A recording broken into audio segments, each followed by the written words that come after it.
से यहाँ पे हे गणेश भगवान ने गाय का रूप धारण किया था। तो हे गौतम ऋषि के हत्या हुई, गो हत्या की पाप लगा था गौतम ऋषि को।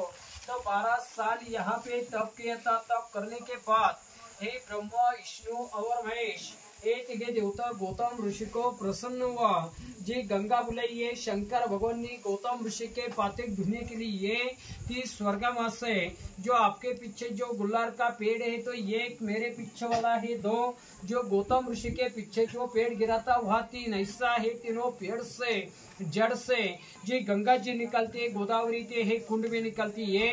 तुम यहाँ कभी आओ, गर्मी में आओ, ठंडे में आओ, बारिश में आओ, गंगा जी इतने रहते, ज्यादा ऊपर भी आता नहीं आणि खत्म भी होता नहीं। यहाँ से गौतम ऋषि को स्थान हुआ। पाते धुने के बाद यहाँ पे गंगा गोदावरी लुप्त होने के बाद वो मंदिर पे नीचे आप दर्शन किया, वो मंदिर पे गौमुख है। हे गाय का मुख नीचे, हे गौमुख से गंगा जाती है बाल रूप में।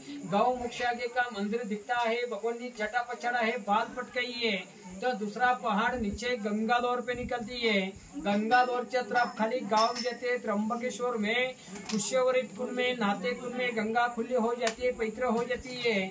माँ आगे आगे नासिक, पंचवटी, नांदेड़, पैठन, आंध्र में बड़ी बड़ी नदी दिखता है।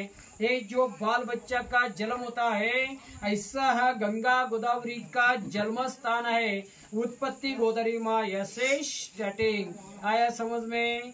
हाँ थोड़े आगे जाइए, आगे सरक जाइए, सरक